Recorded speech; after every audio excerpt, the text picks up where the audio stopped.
This video is brought to you by Ravenscraft Realty of Northeast Missouri. Finally back to running the excavator here this weekend.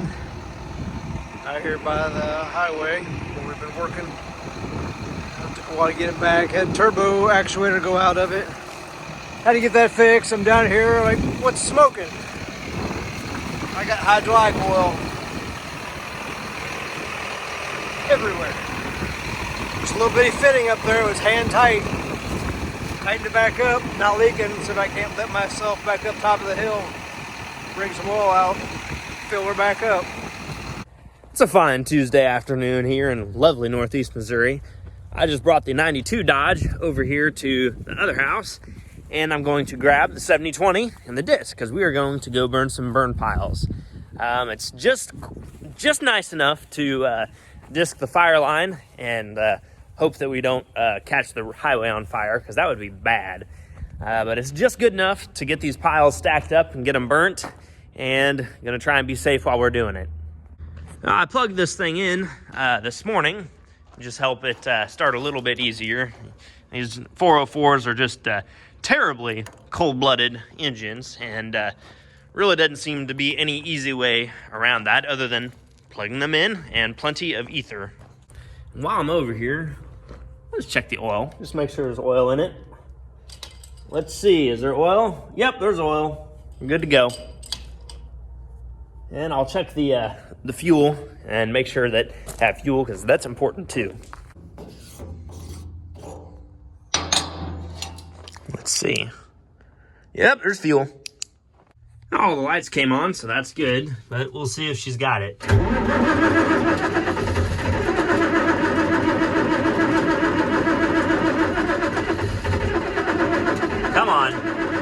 Come on, start for me. Be a good girl.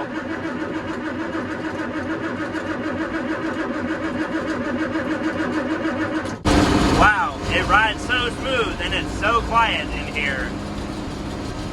But this thing's pretty cool. So I think we're gonna disc 60 feet of fire line. So that'll keep me busy for the better part of half hour, 45 minutes.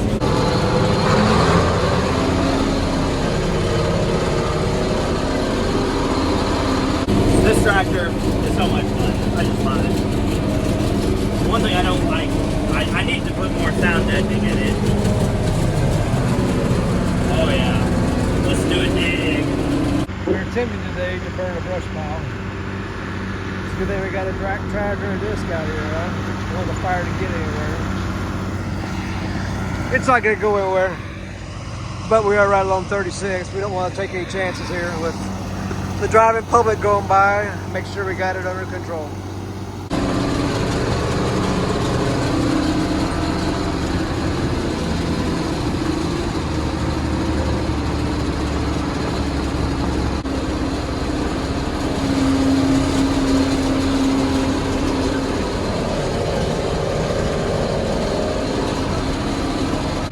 Oh, we got our fire lines discs. Jaden's driving in the mud.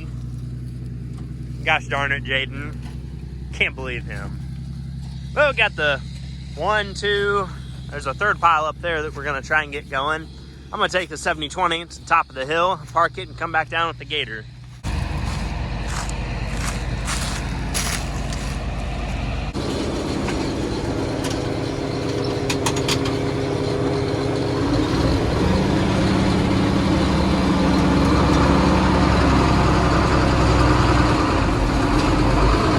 The Gator with tracks, it rides pretty smooth. Not quite as smooth as that 7020 though. Yeah, it's taking a little bit of work, but this pile here actually is burning down pretty decent. Got some good fire, really good heat inside there. This one was pretty big and strung out, not stacked up very good, but worked it around here. This is Thursday, we started it yesterday morning. Not actually gonna be a whole lot of it left. Right here along the big highway. In the excavator, this is actually my first, not my first time in here, but the longest I've ever spent in it, in the almost 4 years now we've had it. So, I still remember how to wait for it. I've been doing some cleanup work on a new farm that I picked up, and I got a tree down. Jaden's behind me. He's in the 8400, but I got a tree down that's big enough that the backhoe itself cannot move it. There were 3 clumps of trees like out in the middle of the field. At first I thought it was just 3 trees, but it is much more than that. But I got permission to take those down, and then I took down some brush that was like encroaching on the edge of the field. Not trying to gain any more ground here, just trying to make what I have more efficient to farm. But Jaden and I, there he is, we're gonna go back here and we're gonna push this tree just kind of down into the woods. And this morning I've been dressing up the areas that I touched with the skid steer. Not that one yet, but this farm's not so bad, but just gotta do some maintenance on it and it'll be good to go for this year. And I'm gonna put it to corn, and probably gonna disc it later this video. That might be next video, but anyways, probably gonna disc it with the 7020. Yeah, I got that thing down with the backhoe, but I'm gonna see if Jaden can't push it to the east. I got a little spot to shove it back in the woods, but this thing's pretty big, and I don't think we're gonna get it. We got the tree moved, but not without a slight casualty to the 8400. I might have pulled a limb into the light. Uh-oh, looks like the neighbors beat me to the field. February beans, question mark? Chris, if you're watching this, you should plant some beans here before the end of the month. That'd be pretty cool for experimentation purposes. These neighbors run a 9570 RX with a, I think that's a 33-foot John Deere 2660 VT. As much as I hated to get a 2660 because really it's a disc, seeing the job that theirs did kind of convinced us, like, you know, maybe we should get one of those. Because you can do a lot more with that than you can a Salford, but I think for the job that the Salford does, the Salford is the best tool for that specific job. But it's a one-trick pony, I guess you could say, and that is the jack of all trades but the king of none. Some people have even said that you only need one tillage tool and it's a 2660, but I don't believe that. Oh, she's purring real nice. Nice and warm too. Oh. Okay, let's get to the airport.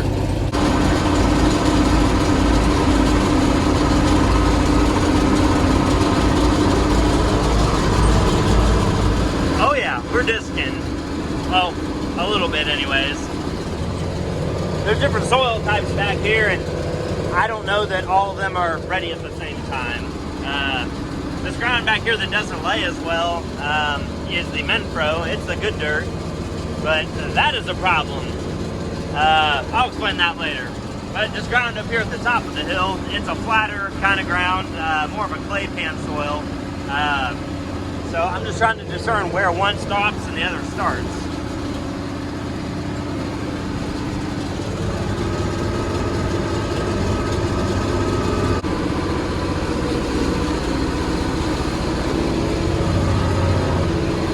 Here, watch this. Override the throttle stop. Get a little bit more RPM out of the old girl. And the whole thing might work down today, but I've got time, so I'll do this another time, or the whole thing at least. Isn't she beautiful? 7020 pulls this disc pretty well in dry dirt. This stuff on here on top of the hill is not exactly what I would call dry. This is more of a darker colored soil. Yeah, that wouldn't pass the ribbon test. But I'll wait until the whole farm dries up enough to work all of it, and then I will work the whole field. You can see that strip I worked down there. There's a little lighter colored patch there in the, like at the end of it. That is Menfro. This right here is like Smileyville or Winfield or Mexico silt loam. I'm surprised that I haven't torn anything off the disc, but you know, it's just the things you do when you remove a couple trees here and there. But I love this tractor, love this disc, loving life. I'm constantly reminded how many things I had to be thankful for, like this sweet 7020, a good banker, a good dad, good mom, good family. I love all of them. Not in a weird way to the banker, but this tractor's pretty sick. Oh, and I'll show you guys what I got at home. It's pretty cool too. You're gonna want to stick around for that. It rhymes with 4020 with an M&W turbo, but I hope that doesn't give it away. In terms of stuff here, we got a tree puller, dirt bucket, skid steer, mower, grapple, the backhoe, and the green monster, as the fellows from Philadelphia say. Man, my truck looks pretty good. I don't usually get to see it from the outside. Before I lose all my daylight, I'm gonna get out and explain what I'm now doing with the skid steer. So when Dad and I looked at this farm a couple months ago, we noticed that this terrace back here was completely blown out, and this is the one that I made a comment about earlier. I spent like 25 minutes doing nothing but dragging dirt that's washed out of the terrace back up into it. This area here that had blown out was about as deep as I am tall, and the dirt was pretty easy to find because it went from right here to right there. And I haven't hit any clay yet, which is concerning because I know that there's clay in the terrace. Of course, depending upon when they were made, they may not have, or whoever built them may not have done it the way we do it, where we strip the topsoil off and then stack it somewhere else and then build the terrace out of clay. Some people just do it with all topsoil. It's not the right way, but it does work. See, all this dirt down in here is dirt from right over there. And as time goes by, the ditch gets deeper and deeper. Like right now, it's up in this spot, it's up to my waist. So if I hadn't chosen to fix this, it would look considerably worse in a year or 2 or 3 years. That is supposed to be the low spot, but now the low spot is here. So all the water from this area is going right here and bam, down the hill. Makes me wonder if this outlet or inlet is even open.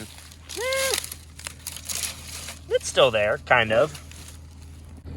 Tomorrow, I'll have to go get a spade or something and see if I can't dig that inlet out, and then do some surveying once I get all the ditches here filled in and see if that is actually the low spot or if the low spot is moved. And if so, I'll move the low spot back to where the inlet is. But this is a lot of dirt. That's like 60 trips of dragging dirt up from right there. That's not too bad of a night for a little fixing and farming. But that big tree down there is the one that whacked the 8400.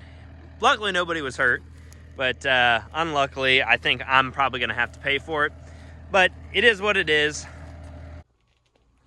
Hello animals.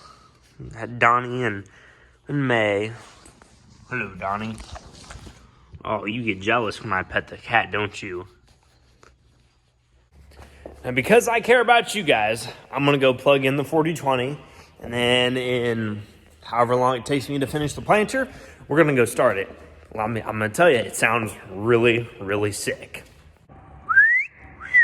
Look at those lines.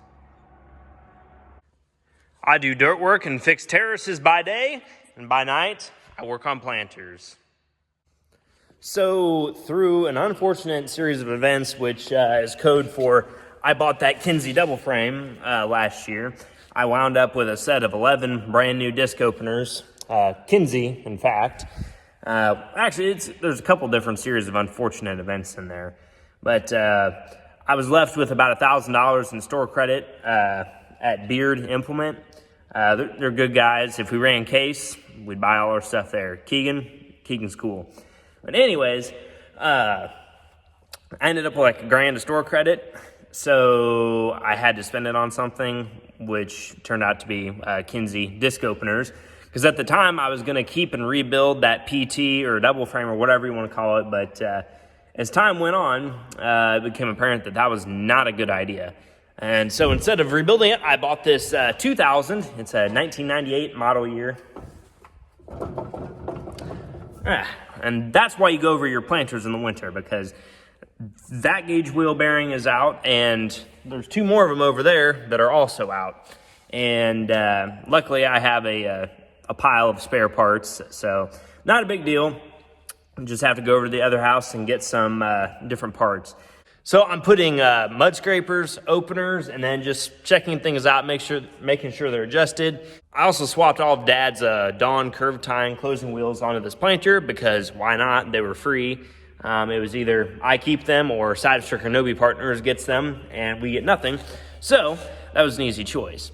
But I'm gonna get this, that makes me mad. But I'm gonna get this thing taken apart. For my chair, I have been using a green, like elementary school chair that I found around Pittsfield, Illinois. I'll keep my source anonymous, but a friend gave it to me or told me I should take it, and I did. I didn't know what I was gonna do with it, but it sits at the perfect height for working on planters. Oh yeah. Hear that? The bearing is definitely out.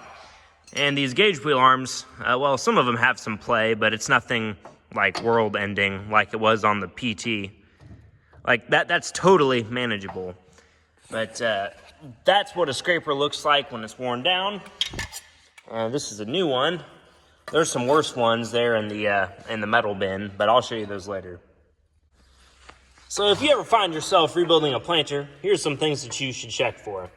One, if this edge of the seed tube is gone or wearing down pretty thin, you should go ahead and replace your seed tube. Seed firmers, I mean, you can run these things down to like nothing. I've seen some pretty horrific ones at Wheelers in the past.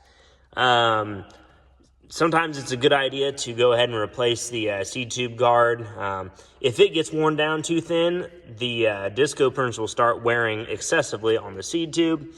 And also check your bearings. I got a bearing out over there on my closing wheels. Grease everything up. Like this hasn't been greased for a while. And just, give things a good once over. It doesn't exactly have to be with a fine-tooth comb, but planters are the one thing that you absolutely should not skimp money on, along with combines. Now, tractors and tillage tools, okay, yeah, you can fudge it just a little bit, but to quote good cousin Will, planters write the check, combines cash it. So that's kind of my philosophy for planting, which is why I have a good planter, or I think it's good. I haven't used it yet. So the disc openers are spaced or shimmed with these little shims. This is actually a big one. They make them in different sizes so that you can stair step them as much or as little as you want. So here's a standard size. They're pretty thin. So with new openers, I found that 3 thin shims or equivalent amount on each side gets you where you need to be. Okay, the final step in making sure your disc openers are where they need to be is taking not 1, but 2 business cards, putting them in about like that, and that's about how far apart they should come. This area is what I would call the cutting edge of the openers. That's where they're so close together that dirt's not going to pass through. That's where the seed trench is made, and that's a very important piece of your crop year right there. I almost forgot to dig one of the old scrapers out of the trash. So that's what a scraper that's very worn out looks like. Not a whole lot of life left in that one. I'd hazard to say that there's actually none left. But these aren't too expensive. All right, I think this gauge wheel is a little screwed up too. Watch how close it gets. Yeah, something is wrong with that one. So you're gonna get replaced. Okay, now that I got my gauge wheels put on, I'll show you guys how, or at least show you the way that I've been taught to adjust the your gauge wheels and their clearance with the disc openers. So in the resting position, which is this, all the way down, gauge wheels should not be able to spin freely like that. So I backed off this 3/4 bolt here, or I guess it's a 1/2 inch bolt, but I backed it off just enough so that we can turn this one. It's a threaded piece that moves the gauge wheel arm in and out. And this is the wrench we do it with. So if you turn it to the right, it pushes the gauge wheel further out from, or it pulls the gauge wheel further away from the disc openers. So we want to turn it to the left and pull everything closer. Well, I guess this is all the more adjusted. This one's gonna get not quite where it needs to be, but I don't know what's up with it. Something's not right. Okay, I put the lock washer and spacer on the other side, and now it's a lot closer to where it should be.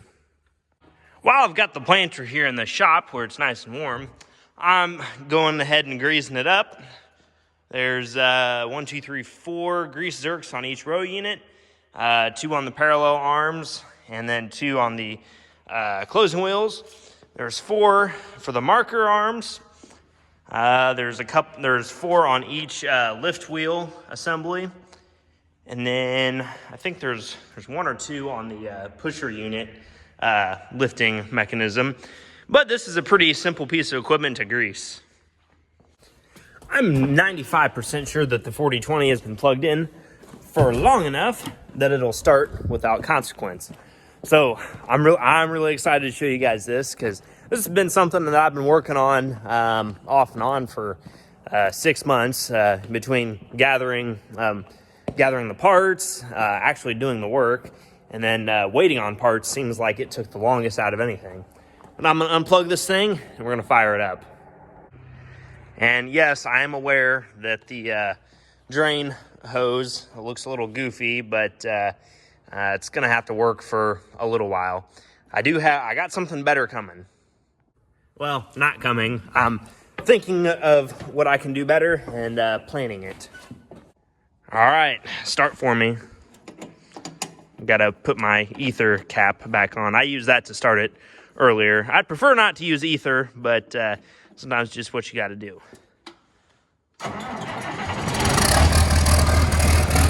And of course I straight piped it, because if you turbo a 4020 then don't straight pipe it, you're weird.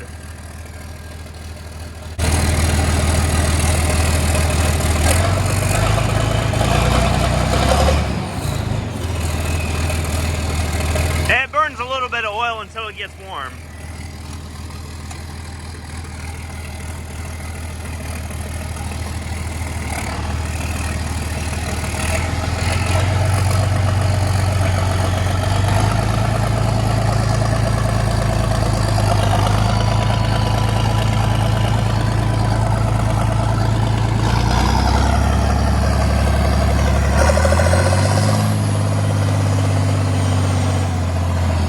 Oh, listen to the spool. It's a divine sound. 120 horsepower of 404 John Deere powered Fury with an M&W hair dryer, of course. And I got the right side molding, so now it actually looks like the 4020 should.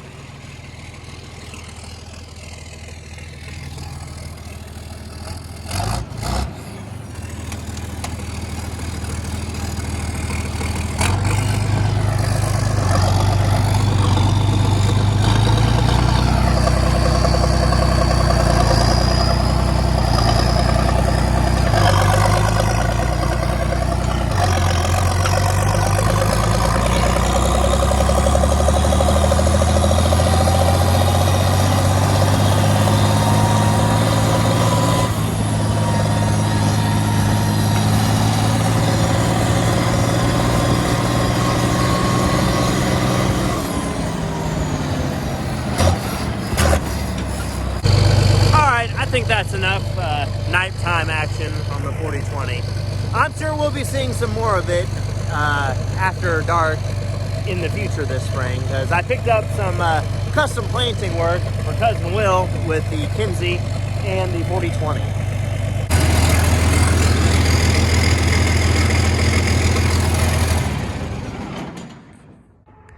All in, all said, this project would not have been possible without the help from several people in the tractor community. Jake Runner from Shiloh Valley Farm Equipment being chief among them. He walked me through how to do all this and made sure I had what I needed. And some random people on Facebook, they were also very helpful. The people at CarQuest, John Deere, that helped me get all the parts, and Dad for kind of watching over me while I did all this. Of course, he doesn't know how to turbo a tractor either. Oh, but also, I made this heat shield. I wasn't counting on that, but it looks pretty nice. All in all, I don't think I did too bad. But man, look at that. I even beat out some of the dents in the hood. It's a little less dented now. But this is going to look mighty fine pulling the Kinze planter this spring. What a day. Working on planters, working on terraces, disking, playing with the 4020. It's all in a good day's work for me. Unfortunately, my bedtime is almost here. I wonder if May is a good dog. Oh, I'm pretty sure she is. Oh, you snuck right in, Donnie. Meow. It's also worthy to note that my white farm equipment belt buckle that I wore for 5 years, she finally gave out on me. But that's okay, because now I'm rocking John Deere, I think that's like a 4450 belt buckle. My grandpa got this in 1980 something when he bought a 4850. So that's pretty cool. So this video has been mostly stuff that's happened today. So I hope you enjoyed it. If you did, y'all subscribe, stick around, and tell somebody about it, someone that you think would enjoy what I do. And I guess I'll see you guys on the next one. Take care.